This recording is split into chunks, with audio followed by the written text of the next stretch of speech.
I'm going to try and make this short and sweet and to the point. Safe spaces are actually really dangerous. I don't think I made that clear in the last podcast.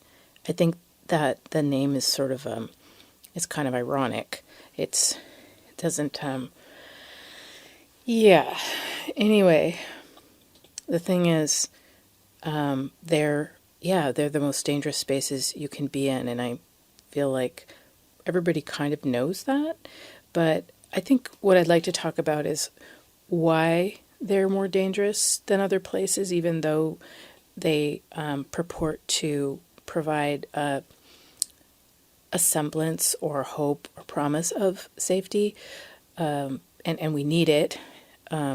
But when they go bad, which they can go bad very, very quickly, they're like hell. Anyway, I've been thinking about that today, and a lot about just the whole kind of concept of why in the world some spaces, in this case the safe space or the sacred space or the special space or whatever you want to call it, your special spot, why those places we experience life and our perceptions of those experiences are very, very different than when we're out kind of on the open road in an environment that doesn't promise any kind of shielding or covering. And so what I think it has to do with is our expectations. And our expectations shift when we're in a location that we think that there's trust, and we think that the likelihood of being hurt has been diminished. We feel like, all the things that you hope to have in a safe space, like all the things that are sort of being mandated or sanctioned at like colleges where kids have a safe space and they say they want a safe space. Those are, people can't be forced to give any of the, they can't be forced to provide people safety. It's impossible. It cannot be done.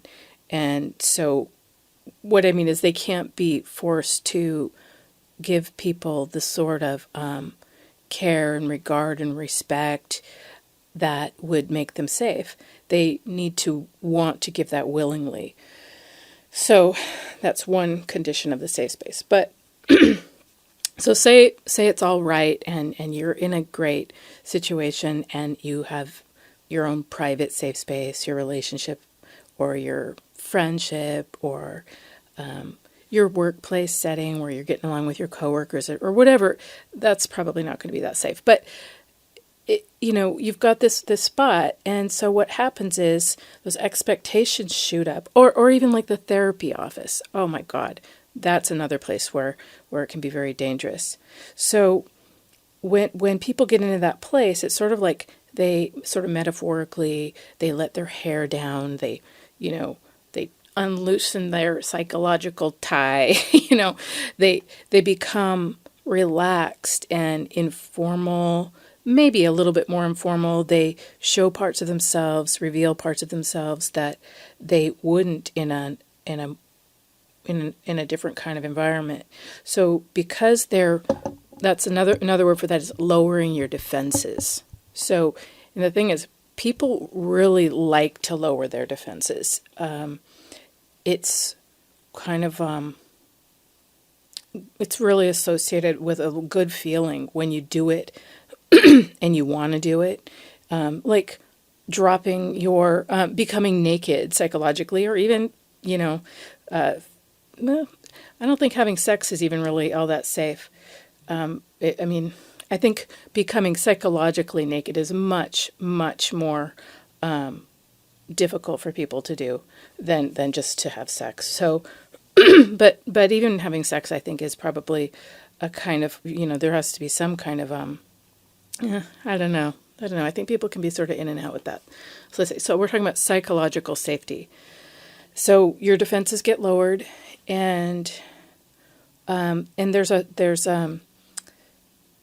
promise that the other people that you're lowering your defenses around will not harm you in that state, and that increases what we call as intimacy, right? So, and then you feel great, like, wow, I'm naked, and I'm getting some acceptance here in my more raw state, and people really dig that feeling, and so they try to have it, right? But you can't be, you kind of need to be more careful when you're with people in the safe space. So it's sort of ironic. So while the defenses go down, you might think, oh, I can do anything I want, but that's not really true. So it's sort of the defenses go down, but more care kind of needs to also go up simultaneously as those defenses go down. So, and I think that's where the rules of engagement that used to be in play, that we were taught more or less in our culture, they used to be there to protect people in what were kind of sort of the safe spaces that sort of sprung up, that were sort of built into culture. So, but what has happened is people, there's been kind of a strange, I think safe spaces have become more dangerous because the rules of engagement that were intended to keep those spaces safe, we've sort of tossed them out in the name of allowing people to have more, giving them more freedom to behave as if however they want to, and as long as we say we don't mind it, then we think, it's fine. That we think that we're the ones who get to choose what we mind or don't mind other people doing. And I think I've sort of bought into that, meaning a little bit, and I think that I was just thinking about this while I was making dinner just now, kind of a really, how can I put this? So a lot of times when there's been a breach in a safe space, which, like I said, it can happen very quickly because it doesn't take much for somebody to become hurt or wounded or there to be a rupture in the relationships inside of a safe space because the expectations are so high, the defenses are low, and the unspoken rule is that this person is in a more unguarded place. And so there needs to be, like I said in the last podcast, I was asking for mercy, which I think I was tapping into something. I think that we need more mercy when we are bearing our souls, and mercy meaning like, please don't, take the knife out on me. And the funny thing is that sometimes people get kind of regressed when they're in an intimate exchange with people, and sometimes something very minor can feel like a knife in that setting, even though outside of that setting it wouldn't feel like a knife. It wouldn't feel like an abuse. So that's why, sometimes people will say, well, I don't understand what I did wrong. I just said this, or I did that thing. But if you are in a safe setting or a setting that is bound by certain promises or rules, which I'm really coming to realize, I don't think we've created what those rules are. And that is my revelation for today, is I think that they're rules that are kind of embedded in our biology, and so it's kind of hubris to think that we can just decide what those rules are, because what happens is that biologically or whatever, we're wired and we're responding to those breaches in those settings, those various settings, and so even though we think, I should be a bigger person, or I should be more understanding, or I should, we want to see ourselves as a generous person, or somebody who doesn't fly off the handle, or who isn't too neurotic or paranoid or whatever. But more or less, I think that we can't necessarily do that to as much as we might like. So I think, and if we do, what might happen is we're actually, that person who has ruptured or violated a safe space, they may think they're forgiven or everything's fine. But the thing is you may want that just because it hurts so much when a safe space or relationship is ruptured inside of that. And you feel like you were very close to someone, and everything was fine. And when you're flowing in the safe space and everything's great, it's great. But suddenly, if there's a rupture, it's almost as if you're ejected psychologically from that space, and you need to kind of journey back and try and figure out. You kind of get lost and very disoriented. So, of course, people are going to want to deny that a rupture has taken place. And so they'll do all sorts of things like minimize what's happened, or maybe deny it altogether, or because it's really hard to realize that that you have to follow the rules of engagement. Even if you're engaged with another person and they're breaking these rules, which I'm trying to figure out what they are exactly, all of them. I think they're all kind of written out in the wisdom traditions. But so you may be going along and trying your damnedest to obey these rules or whatever. But if you're engaging with somebody who is not doing that, because you're united with them in the safe space, their, we'll just call it an error, or their sin would be a word that I think maybe that's what sin is. I don't know. Like, so they've sinned against this sort of universal kind of rules of engagement, and you want them to be forgiven as soon as possible because you want to get back to having the safe space be fine. The thing is that it's not really up to you, so they still have to, it's like the equation has been, the alchemy, the equation, whatever, it's kind of has to work itself out. So I think that's why I was making a huge pot of spaghetti, or not spaghetti, just the meatballs and the red sauce this afternoon. Because I think I'm trying to, I don't have a lamb to slaughter to, put some blood over my doorstep to keep the angel of death away. So I just thought, well, maybe if I make a bunch of meatballs, death will pass over us and let us be.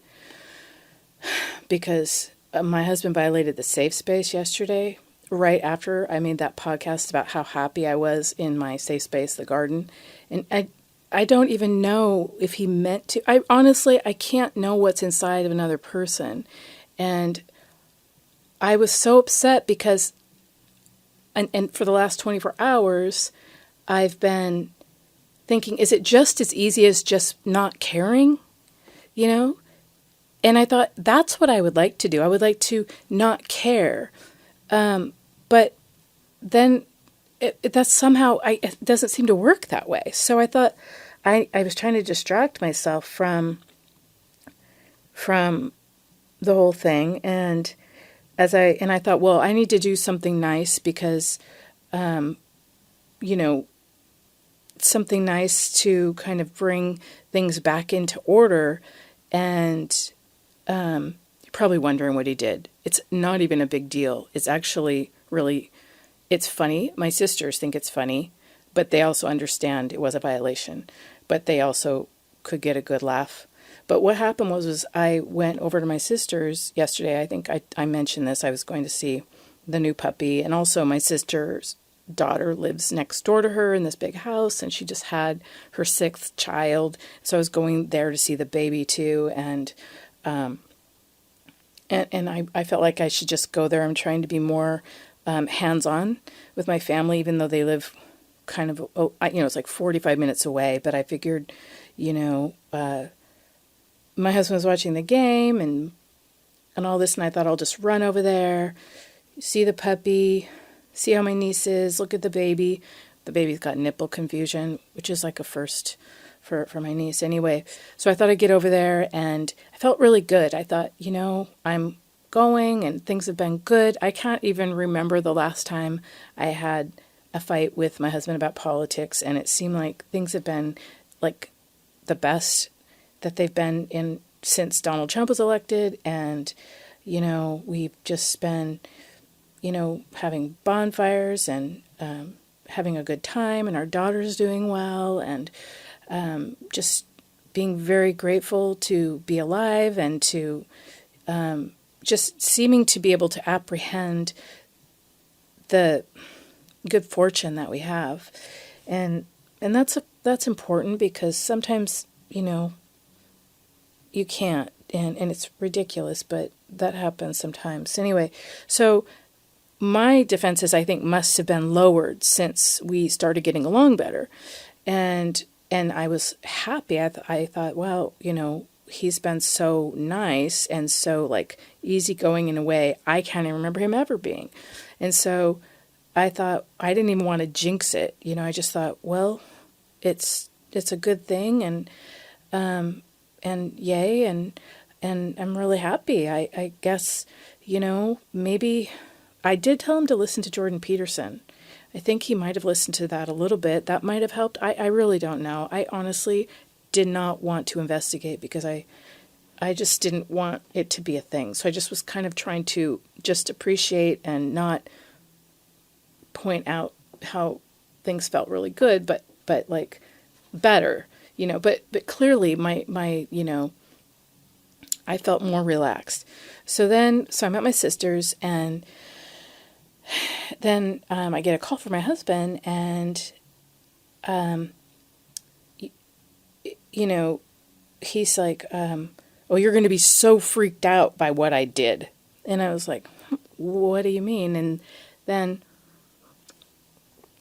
I said, what did you do? And he said, I made a topiary. And I was like, what? What do you mean, where? And so then he's like, I of the boxwood. And so I have this big kind of boxwood. It's like a hedgerow. It's about 10 feet long and about 5 feet high, and it's between our house and the neighbor's house, and it's very lush right now because of all the new growth coming out on it. It's beautiful, and it's just a basic little box, and anyway, so he said he'd made a topiary from that, and then I'm like, well, what did you do? And then he said he made a mouse. So he turned the hedgerow into a gigantic mouse, and I said, what? I was just sort of shocked, because he had a whole list of things he was going to do while I was gone, and none of them included taking a chainsaw out and, pruning my bush. And that's a line that just kept cracking my sister up. So, and the thing is, he's not a pruner. I'm sort of the pruner, and it's just was really strange. And so, actually, he has pruned the hedge before, but just straight, like a box. So, but he's never made a topiary out of it.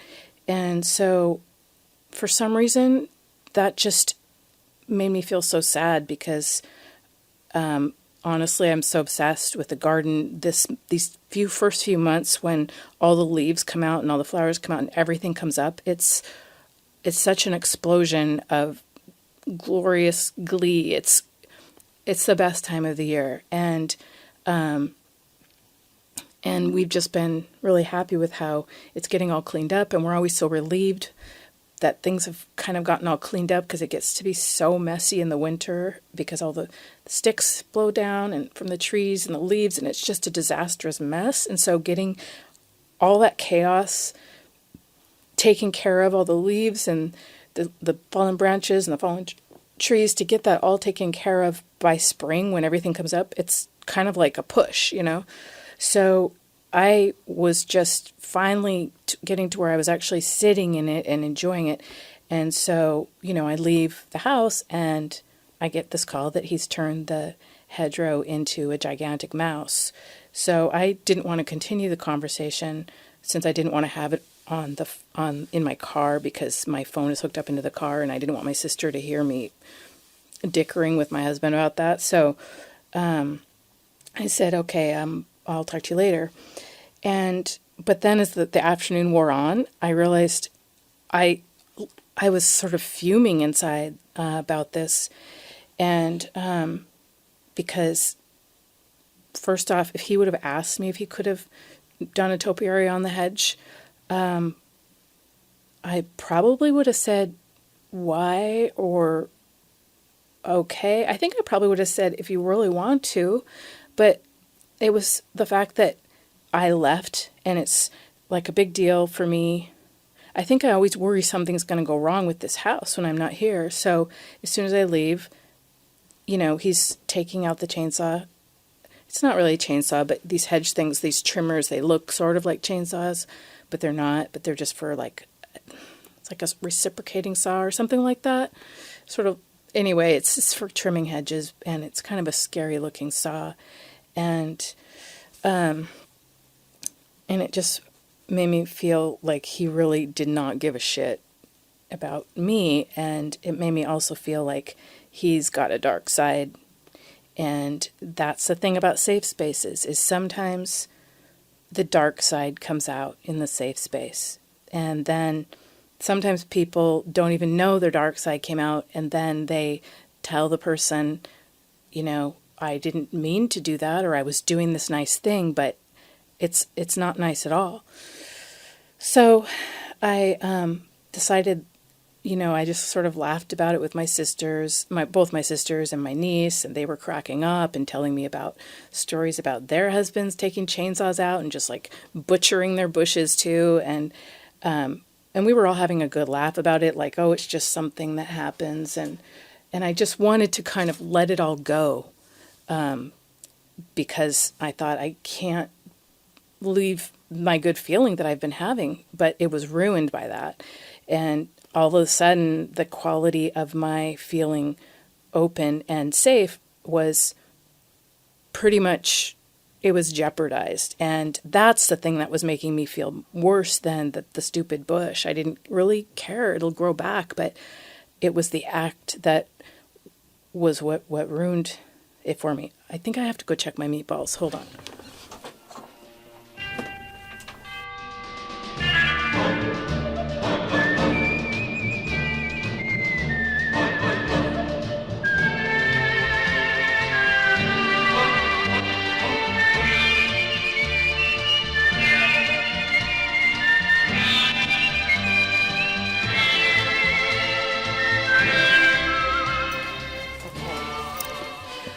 All right, I took care of the meatballs. They look pretty good, but I don't think I made enough red sauce. Anyway, so I just wanted to say this about the safe spaces. So I wanted to be kind of over it and not care, but I couldn't seem to do that, and I kept, like, this anger kept coming up no matter what I did, and it sort of persisted. And it was funny because he sent a picture of the hedge on my phone, and I showed it to my sister, and she said, and I didn't think it looked like a mouse, and I couldn't really determine what it was, but she thought it looked like a Pac-Man. So we just kind of said, well, I guess it's a Pac-Man. But my niece thought it had to have been an accident that he was trying to cover up, and I thought, well, I think I would understand that, but I don't know. It just made me, I became, in the grand scheme of things, it appeared as if I was really feeling quite irrational. But I think that in this kind of, like I said, in this kind of weird realm of the safe space, things take on these kind of different meanings. And I think that's a lesson that I'm kind of learning from this experience, is that that's why safe spaces are dangerous for the participants. I mean, honestly, especially if you're a sensitive person. I think sensitive people need safe spaces more than other people to some degree, but they also fare very badly inside of them oftentimes because, so it's not good.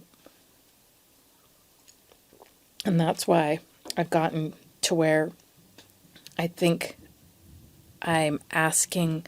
I had, like I said, that image of like the angel of death passing over, and I thought, oh wow, people were like so out of control. They're like, death is coming, and they're like, what the hell are we gonna do? Death is coming.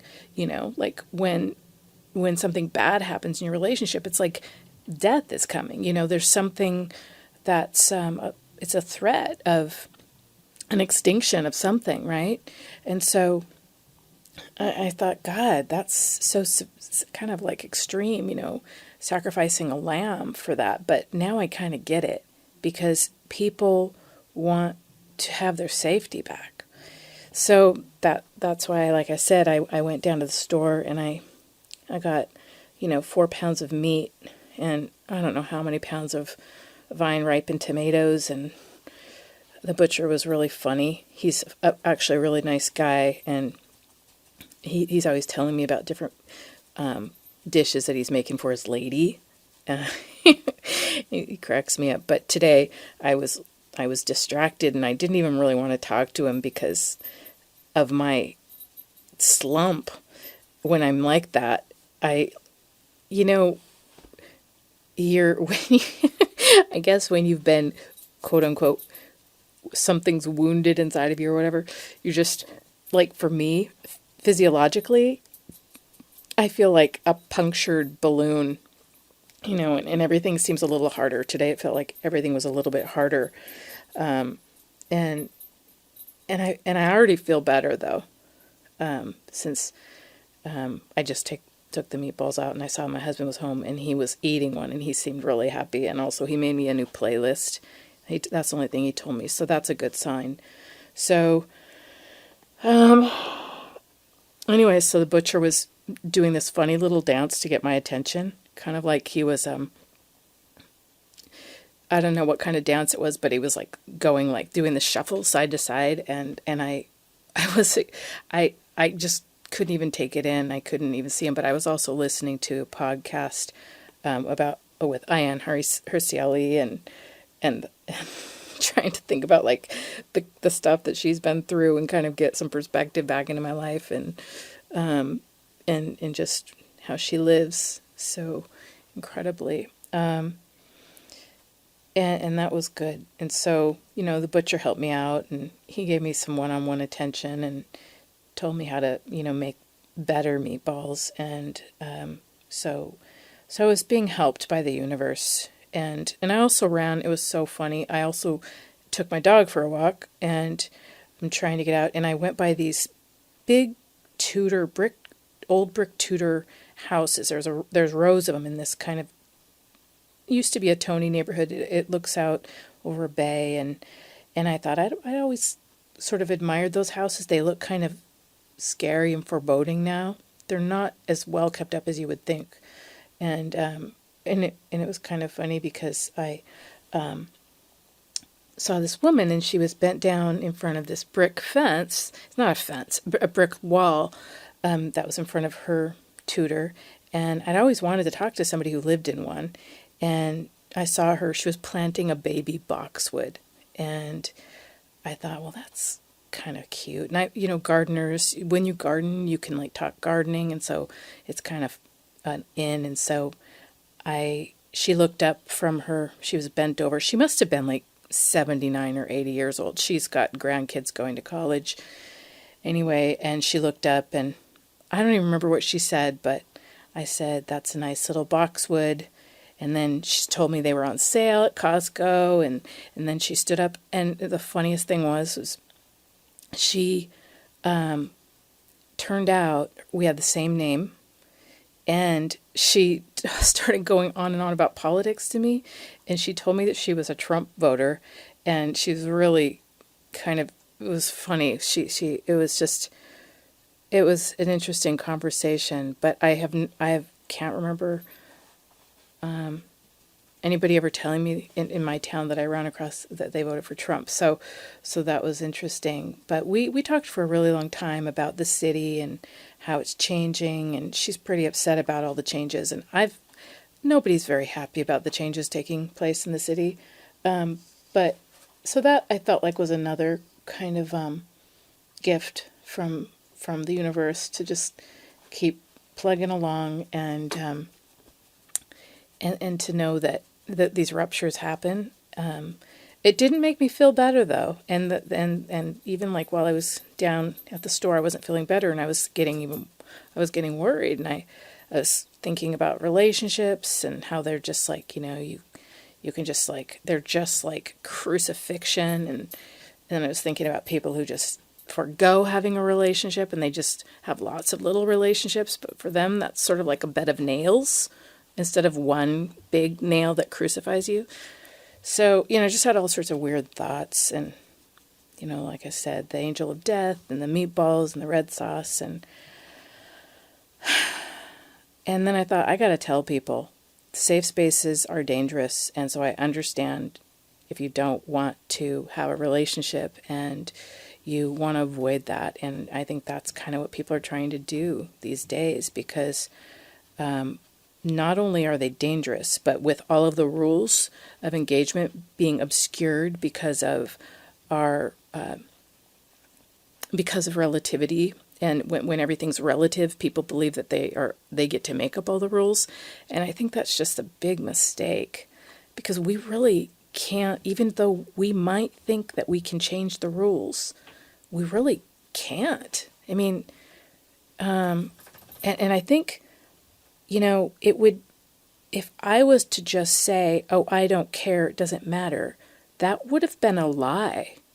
And even though I would have liked it to not matter, in relationships, you have to be honest about what does matter. Like your response is your response, and you just have to hope that you can live with what it matters. And then if that's just too pathetic or too horrible that you have that crazy reaction or limitation, then you have to make, some meatballs or do something to kind of ask, for mercy from,